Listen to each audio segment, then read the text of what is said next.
We are going to look at Hebrews chapter 12, verses 1 through 3.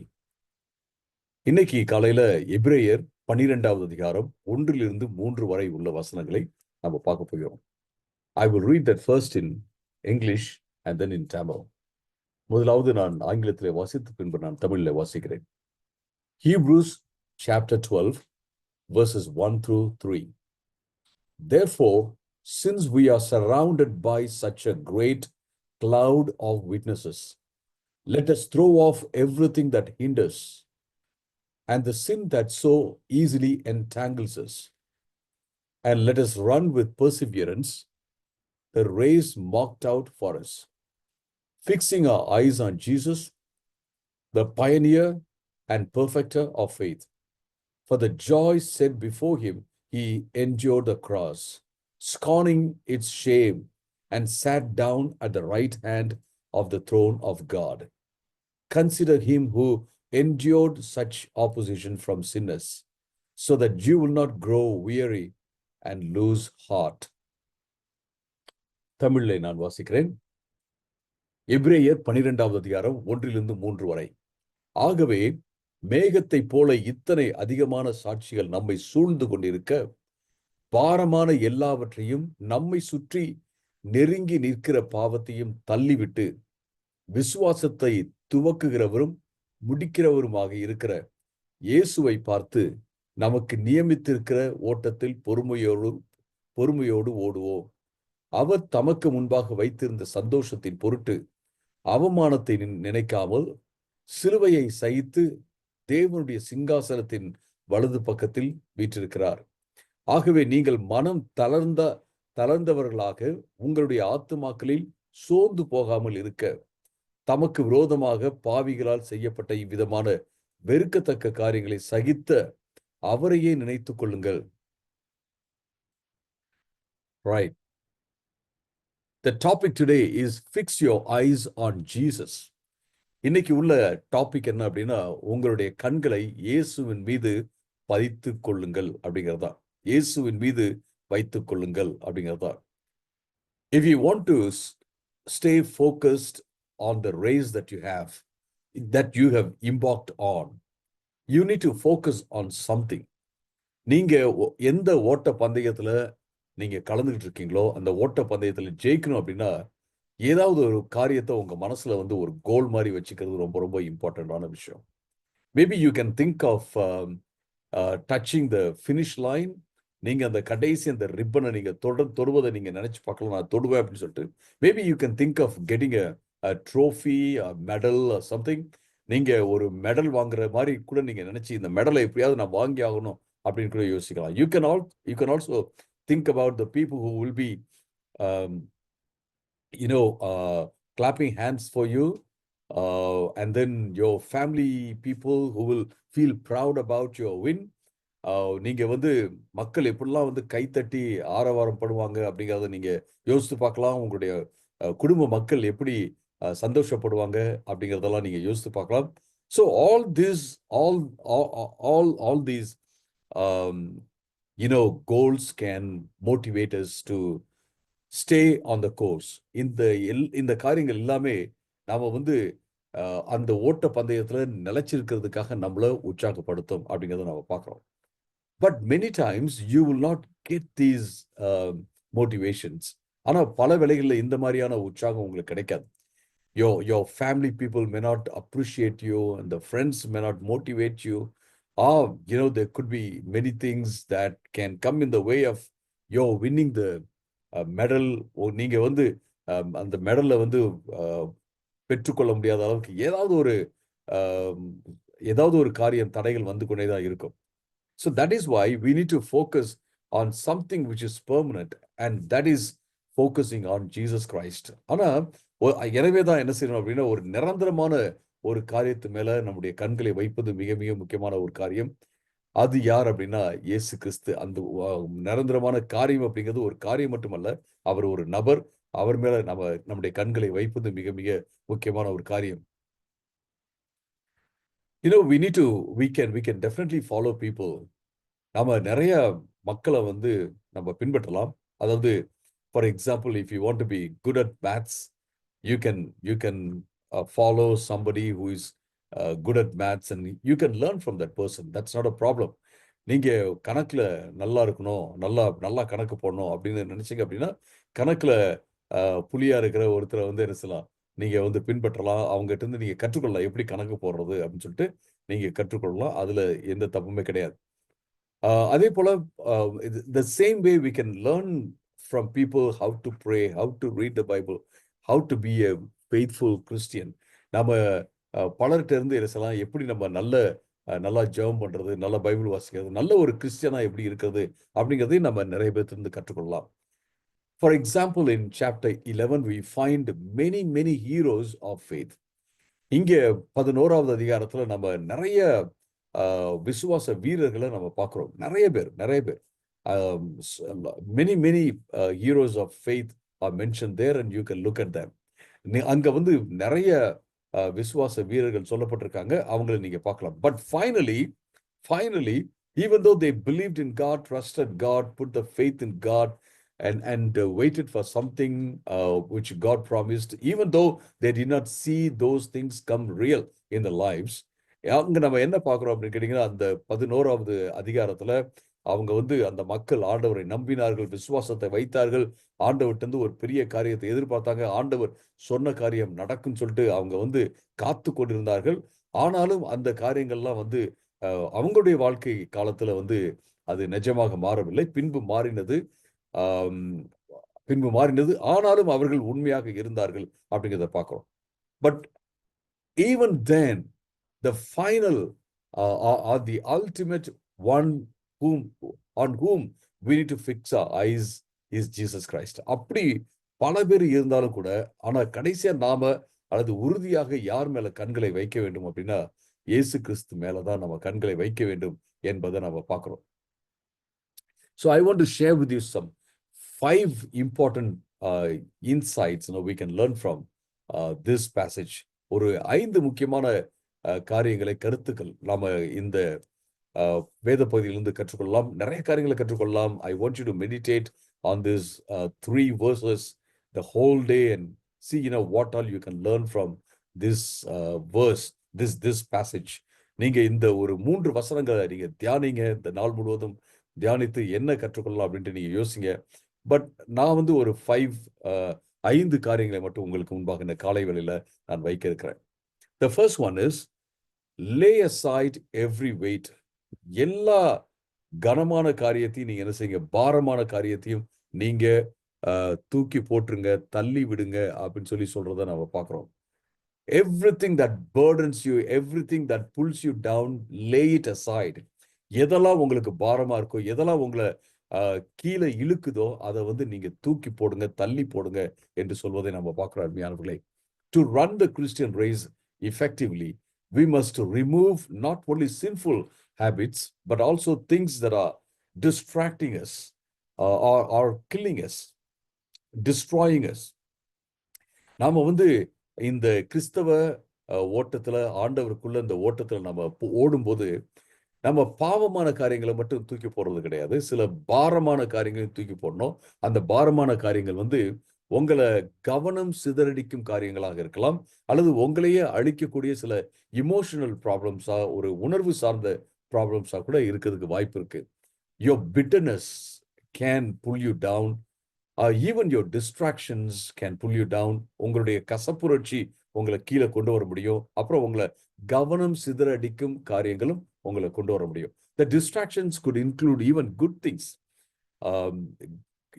Maybe even good things which all Christians do.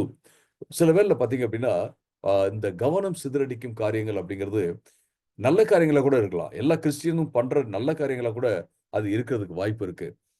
See, you cannot do every good thing in life. In the good thing in the sense, you have to be good, you have to be pleasing to God, but you cannot be doing every good thing in your life. நீங்க வந்து ஆண்டவரை நிச்சயமா பிரியப்படுத்தணும், ஆனா வாழ்க்கையில எல்லா நல்ல காரியத்தையும் நீங்க பண்ண முடியாது. I just want to explain this. I cannot be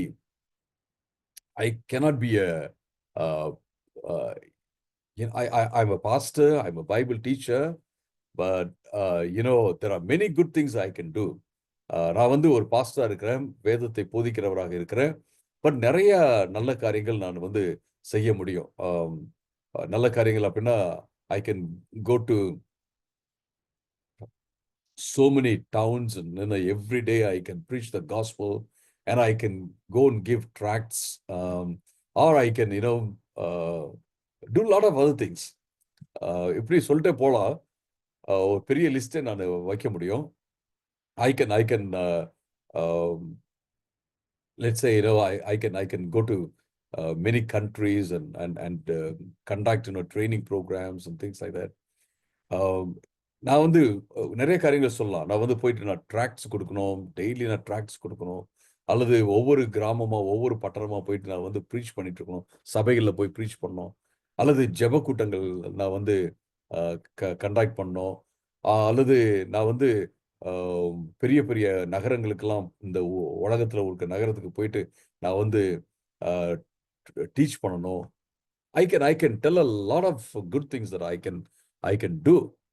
நிறைய நல்ல காரியங்கள் நான் செய்ய முடியும். அதை செய்ய முடிஞ்ச காரியத்தெல்லாம் நான் சொல்ல முடியும். But I need to focus on what God has called me to do. ஆனா ஆண்டவர் என்னை எதுக்காக அழைச்சிருக்கிறாரோ அதை நான் செய்வதற்கு நான் ஃபோக்கஸ் பண்றது, என்னுடைய முழு எனர்ஜியையும் நான் வந்து கொடுப்பது மிக மிக முக்கியமான ஒரு காரியம். Sometimes we get distracted by doing good things, but we neglect the one thing or the two things that God has called us to do. நம்ம பல வேளைகள்ல நல்ல காரியங்களை செஞ்சுட்டே இருப்போம். அது செய்வோம், இது செய்வோம், அவங்களுக்காக செய்வோம், இவங்களுக்காக செய்வோம், அங்க ஓடுவோம், இங்க ஓடுவோம். கடைசியில ஆண்டவர் நமக்குன்னு வைத்திருக்கிற அந்த ஒன்றோ இரண்டோ அல்லது மூன்றோ கூட இருக்கலாம், அந்த காரியத்தை நாம செய்யாம போறதுக்கு வாய்ப்பு இருக்கு. அருமையானவர்களே, it's very important. I told you in one of our meditations here, as much as we know what we need to do, we should also know what we need not do. நம்ம வாழ்க்கையில எந்த அளவுக்கு நாம என்ன செய்யணும்னு தெரியணுமோ, அதே போல என்ன செய்யக்கூடாது, என்ன செய்ய தேவையில்லை அப்படிங்கிறது நமக்கு தெரியறது ரொம்ப ரொம்ப முக்கியமான ஒரு காரியம். And we need to know what we need to accomplish God's purposes, and we should also know what we do not need to accomplish God's purposes. நமக்கு வாழ்க்கையில என்ன தேவை ஆண்டவருடைய நோக்கங்கள் நிறைவேற்றுவதற்கு அப்படின்னு தெரிஞ்சிருக்கணும். நமக்கு ஆண்டவருடைய நோக்கத்தை நிறைவேற்றுவதற்கு என்ன தேவை இல்லை அப்படிங்கிறதும் தெரிஞ்சிருக்கணும். அருமையானவர்களே, we need to know what to add to our life, and we need to know what we need to take out of our lives or lay aside. அதுவும் நமக்கு தெரிஞ்சிருக்கணும். அதாவது நம்ம வாழ்க்கையில எதை நம்ம வாழ்க்கையில சேர்த்துக்கணும் அப்படின்றதும் தெரிஞ்சிருக்க வேண்டும், எதை நம்முடைய வாழ்க்கையிலிருந்து எடுத்து போட வேண்டும் என்பதும் தெரிந்திருக்க வேண்டும். அது ரொம்ப ரொம்ப முக்கியமான ஒரு காரியம். Here the Bible says, lay aside every weight, எல்லா பாரத்தையும், உங்களை பாரப்படுத்துற எல்லாத்தையும் நீங்க தூக்கி போடுங்க அப்படின்னு சொல்லி சொல்றதை நம்ம பார்க்கிறோம். Look at Gideon's army. God asks Gideon to put all the soldiers, thousands of soldiers, through a test. அங்க கிதியோனுடைய வாழ்க்கையை நீங்க பாத்தீங்கன்னா, கிதியோனை வந்து கிதியோன் ஆண்டவர் சொல்றாரு, உன் கூட இருக்கிற எல்லா இந்த ஆயிரக்கணக்கான இந்த சோல்ஜர்ஸ, போர் வீரர்களை ஒரு டெஸ்ட் பண்ணு அப்படின்னு சொல்றாரு. டெஸ்ட் பண்ணும்போது பாத்தீங்க அப்படின்னா, he gets only 300 who pass the test. அவர் வந்து டெஸ்ட்டை பாஸ் பண்றவங்க ஒரு 300 பேர் தான் இருக்கிறதா நம்ம பார்க்கிறோம்.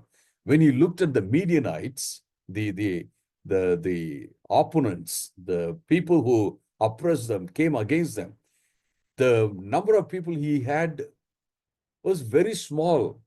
நீங்க இவங்களுக்கு எதிராக வருகிற அந்த மீதியானியர்கள், இவங்களை வந்து எதிர்த்து நிக்கிற, இவங்களை வந்து ஒடுக்க நினைக்கிற அந்த மீதியானியருடைய படையை பார்த்தா அவங்க படம் வந்து பெருசா இருக்கு, இவருடைய ஆட்கள் வந்து கொஞ்சம் பேர் தான் இருக்கிறாங்க. But God said, send them home, send them, I mean, you don't need them. That's what God said. ஆண்டவர் சொன்னாரு, அவங்கெல்லாம் உனக்கு தேவையில்லை, அவங்கள வந்து அனுப்பிச்சிரு, உனக்கு இங்க இருக்கிற ஆட்கள் போதும் அப்படின்னு அவர் சொன்னார். I want to tell you this, my friends. With few or many, God can accomplish great things through you. ஒரு ஒரு சிலரை வைத்தோ அல்லது நிறைய பேரை வைத்தோ ஆண்டவர் எதையும் உங்களுடைய வாழ்க்கையில சாதிக்க முடியும் அப்படிங்கிறத பார்க்கணும். Don't ever say these people have left and they said, I don't want to be with you, or I had to lose these people, or I had to lose these things. நீங்க எப்பயுமே சொல்லாதீங்க, இவங்களை நான் விட்டு விலக வேண்டியதாச்சு, இவங்க என்னை விட்டு போயிட்டாங்க, இவங்க என்னை கை விட்டுட்டாங்க, இவங்க இந்த காரியத்தை நான் செய்ய முடியாம போச்சு, அதை செய்ய முடியாம போச்சு அப்படிலாம் சொல்லவே தேவையில்லை. Sometimes God prunes. ஆண்டவர் சில வேளை எப்படி அந்த ஒரு சின்ன செடியில இருக்கிற வேண்டாத கிளையெல்லாம் கட் பண்றாரோ அது போல ஆண்டவர் கட் பண்ணுவாரு அப்படின்றத நம்ம பார்க்கிறோம். So what we need to do is we need to think about what I need to lay aside so that I can run fast. நம்ம என்ன நினைக்கணும் அப்படின்னா, எதையெல்லாம் நம்ம தள்ளிட்டு பாரம் இல்லாம சீக்கிரமா நம்ம ரன் பண்ண முடியும் அப்படின்றதுதான் பார்க்கறது ரொம்ப important. Imagine a runner carrying a bag full of stones. ஒரு ஒரு ஓட்டப்பந்தய வீரரை நீங்க பாருங்க. அவர் தன்னுடைய பை மேல முதுகுல தூக்கிட்டு போறாங்க இல்லைங்களா, பை. அந்த பையில நிறைய கல்லெல்லாம் வச்சு நிறைச்சிட்டு அவர் ஓடுறாருன்னு வச்சுங்களேன். Can he run fast? அவர் ஃபாஸ்டா ஓட முடியுமா? முடியாது. So we need to throw away all weights that are harmful and all weights that are harmless. நம்மள பாதிக்கல அப்படின்னு சொல்ற வெயிட்டையும் சரி, அது பாதிக்குதுன்னு சொல்ற வெயிட்டையும் சரி, நல்ல வெயிட்னு சொல்றதும் சரி, கெட்ட வெயிட்னு சொல்றது எல்லாத்தையும் நம்ம தூக்கி போட்டு we need to focus on Jesus. That's very important. So are there unchecked ambitions, unchecked desires, unchecked emotions in us? நமக்குள்ள நாம பரிசோதிக்காத சில ஆசைகள், விருப்பங்கள் இருக்கிறதா? பரிசோதிக்காத சில இலக்குகள் இருக்கிறதா, நோக்கங்கள் இருக்கிறதா அப்படின்னு சொல்லி பாருங்க. What about unhealthy relationships? சில வேண்டாத உறவுகள்லாம் இருக்குதா அப்படின்ட்டு நீங்க யோசிச்சு பாருங்க. மேபி டூ மச் என்டர்டெயின்மெண்ட் அல்லது நிறைய டைம் பாஸ், பொழுதுபோக்கு இருக்கிறதா? What hinders your spiritual life? What hinders you from growing in Jesus Christ? நீங்க உங்களுடைய வாழ்க்கையில எது உங்களுடைய ஆவிக்குரிய வாழ்க்கையை தடுக்கிறது அப்படின்னு யோசிச்சு பாருங்க. அது ரொம்ப ரொம்ப முக்கியமான ஒரு காரியம். When I was in Ambala, pastor used to come. Very often he would say, praise the Lord, and sit and talk about all the people, this pastor, this ministry, that ministry. And then he would come and have tea and stay on till lunch and talk about all the pastors. And I found that was not at all edifying. I told them, maybe, if instead of talking bad about the pastors, we can pray for them, or we can even examine if such things are in us. But he would always come and talk. One day I told him, Pastor, if you are coming here to talk about the other pastors, I'm not ready for that. But if we can talk about something which is fruitful to you and fruitful to me, something with which we can, build our lives and build our ministry, then I'm okay for that. That's what I told him. அந்த pastor எப்ப பார்த்தாலும் மற்றவங்களை பத்தி பேசிட்டே இருப்பார். எதுக்குமே பிரயோஜனமே கிடையாது. எல்லாரையும் தப்பாவே அவர் பேசிட்டே இருப்பாரு. நான் ஒரு நாள் அவர்கிட்ட சொன்னேன், காலையில வந்தார் அப்படின்னா, டீ டைமுக்கு வந்தாருன்னா லஞ்ச் வரைக்கும் அவர் உட்காந்து பேசிட்டு இருப்பாரு. ஆனா அப்பப்போ ஸ்தோத்திரம், பிரைஸ் தி லார்ட் அப்படின்னு சொல்லிட்டே இருப்பாரு. பட் ஸ்தோத்திரம், பிரைஸ் தி லார்ட் சொல்றதுனால நம்முடைய வார்த்தைகள்லாம் சரியாயிரும் அப்படிலாம் சொல்லவே முடியாது. இப்படி பேசிட்டே இருப்பாரு. நான் அப்புறம் சொன்னேன், பாஸ்டர், இவங்களை பத்தி நம்ம பேசுறதுனால எந்த பிரயோஜனமும் கிடையாது. நம்ம வாழ்க்கையை எக்ஸாமின் பண்ணி பார்ப்போம். அது அவங்களுக்காக நம்ம ப்ரேயர் பண்ணுவோம். அவங்க கிட்ட போயிட்டு நம்ம விளக்கம் சொல்லுங்க அப்படின்னு நம்ம கேட்கவும் முடியாது. ஓகே, நம்ம ஜாக்கிரதையா இருப்போம், அதெல்லாம் ஓகே தான். பட் இவ்வளவு இது பேசிட்டு இருக்கிறது நல்லது இல்லை. நம்ம பைபிளை பத்தி பேசுவோம், உங்களுக்கும் எனக்கும் பிரயோஜனமான ஒரு காரியத்தை பேசுவோம், ஊழியத்தை கட்டுற மாதிரியான ஒரு காரியத்தை பேசுவோம். இல்லை அப்படின்னா நான் எனக்கு பேச விருப்பம் இல்லை பாஸ்டர் அப்படின்னு நான் சொல்லிட்டேன். This is very important. Sometimes even good people can steal our time, steal your energy, and leave you completely drained. உங்களுடைய எனர்ஜி எல்லாம் சிலர் பார்த்தீங்கன்னா, நல்ல ஆட்கள் கூட நல்ல விஷயம் தான் பேசுறேன் அப்படின்னு சொல்லிட்டு கூட பேசி உங்களுடைய நேரத்தை எடுத்து உங்களுடைய எனர்ஜியை எடுத்து போட்டு விடுவார்கள். அப்புறம் பார்த்தீங்கன்னா நீங்க சோர்ந்து போயிருவீங்க. See, I'm not saying only about the people. I'm also talking about the things. நான் வந்து மக்களை மட்டும் பற்றி பேசல, காரியங்களையும் பேசுகிறேன். Anything that takes us away from the focus, we need to lay it aside. நம்முடைய நோக்கத்தை விட்டு எதெல்லாம் எடுக்குதோ அதை எல்லாத்தையும் நம்ம தூக்கி போறது ரொம்ப ரொம்ப முக்கியமான ஒரு காரியம். I have taken so much time for the first point because this is the foundational for all the other points. நான் முதல் பாயிண்ட்டுக்காக நான் நேரம் எடுத்திருக்கேன். ஏன் அப்படின்னா இதுதான் அஸ்திபாரமாக இருக்கிறது எல்லா மற்ற பாயிண்ட்ஸும் சொல்லி பார்க்கிறோம். Number 2, throw off the sin that entangles you. அதாவது உங்களை சிக்க வைக்கின்ற அந்த பாவத்தை, உங்களை நெருங்கி உங்களை வந்து நெருக்குகின்ற சிக்க வைக்கின்ற அந்த பாவத்தை நீங்க தூக்கி போட்டுருங்க அப்படின்னு சொல்றதை நம்ம பார்க்கிறோம். இது ரொம்ப முக்கியம். Sin is not passive. It actively entangles us. It's like vines that wrap around our legs or wrap around a tree or plants that you find in the gardens. நீங்க பாவம் அப்படிங்கிறது எப்படி பார்க்கணும்னா, அது வந்து ஒரு பாவம் வந்து சும்மா இருக்கிற ஒரு காரியம் இல்ல. பாவம் உங்களை சிக்க வைக்கும், பாவம் உங்களை வந்து நெருக்கும் அப்படிங்கிறத பார்க்குறேன். இது எப்படின்னா, ஒரு கொடி நீங்க பார்த்துருப்பீங்க, சன்னு காலில் அப்படியே சுத்துற அந்த கொடி, அல்லது ஒரு செடி நல்லா வளர்ந்துட்டு இருக்கும். ஆனா அந்த வளர்ச்சியை வந்து குன்ற வைக்கிறதுக்காக என்ன செய்யணும், அங்க வந்து ஒரு கொடி அது மேல வந்து படர்ந்து அதை சுத்தி பார்த்தீங்கன்னா அந்த செடியை வந்து அழிப்பதை நீங்க பார்த்துருப்பீங்க. Sin is just like that. Sin is just like that. So we need to be very, very careful. What is sin? Sin is not we sometimes think, oh, sin is a big word. நம்ம பாவம் அப்படின்னா என்ன அப்படின்னு யோசிக்கிறது ரொம்ப important. பாவம்னா என்ன, ஒரு பெரிய வார்த்தை சொல்றீங்க, ஓ நான் பாவியெல்லாம் இல்லை அப்படின்னு சொல்லலாம். Sin simply means not obeying God. பாவம் அப்படின்னா வேற ஒண்ணுமே கிடையாது, ஆண்டவருக்கு கீழ்ப்படியாம இருக்கிறது தான், வேற ஒண்ணுமே கிடையாது. So very simple. If I do not obey God, I commit sin. நான் ஆண்டவருக்கு கீழ்ப்படியல அப்படின்னா நாம் பாவம் செய்யறேன் அப்படின்றத நம்ம பார்க்கிறோம். So we need to obey God out of love, out of relationship with him. நம்ம ஆண்டவருக்கு வந்து கீழ்ப்படியணும், ஆண்டவரை வந்து நம்ம நேசிக்கணும், அதன் மூலமாக ஆண்டவர்கிட்ட உறவு கொள்ளணும், ஆண்டவரை நேசிக்கணும், அதன் மூலமாக ஆண்டவரை வந்து நம்ம கீழ்ப்படிகிறது ரொம்ப ரொம்ப முக்கியமான ஒரு காரியம். Is there any habit that actually stops you from growing? Is there any habit that stops me from growing? உங்களை ஏதாவது ஒரு பழக்க வழக்கம் உங்களை வந்து ஆண்டவருக்குள்ள வளராம தடுக்குதா? என்ன தடுக்குதா அப்படின்னு நான் யோசித்து பார்க்கணும். It's not, this message is not only for you. This message is first for me and then for you. இந்த செய்தி வந்து உங்களுக்காக மட்டும் இல்லை, இது எனக்காகவும் தான். எனக்கு அப்ப நான் சொல்லுவேன், அதுக்கப்புறம் தான் உங்களுக்கு. when I'm preaching, this is first for me and then for you. நான் வந்து பிரசங்கம் பண்ணும்போது இது எனக்கு, அதுக்கப்புறம் தான் உங்களுக்கு. Think about it today. What takes away our time? What takes away our thoughts? What takes away our creativity? What takes away our energy?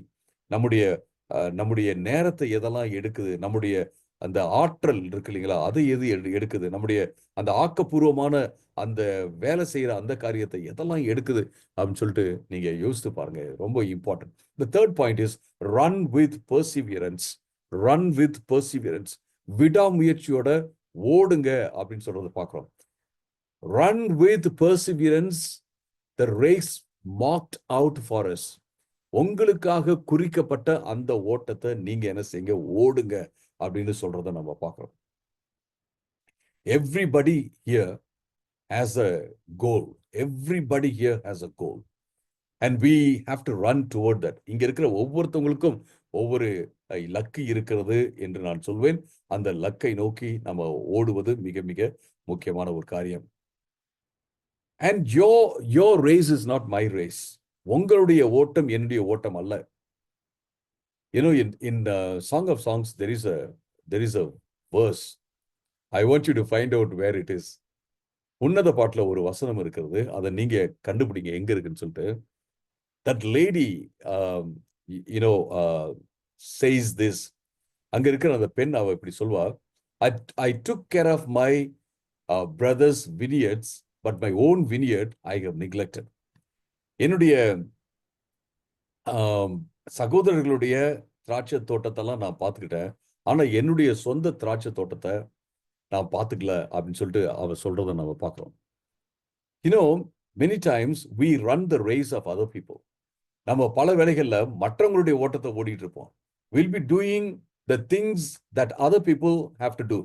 மற்றவங்க செய்ய வேண்டிய வேலையை நம்ம செஞ்சிட்டு இருப்போம். Our race is neglected. Our works are neglected. நாம நம்முடைய ஓட்டத்தை விட்டுருவோம், ஆனா மற்றவங்க ஓட்டத்தை ஓடிட்டு இருப்போம். நம்முடைய காரியத்தை நம்ம விட்டுருவோம். See, you and I have to give an account to God for whatever God entrusted in our hands.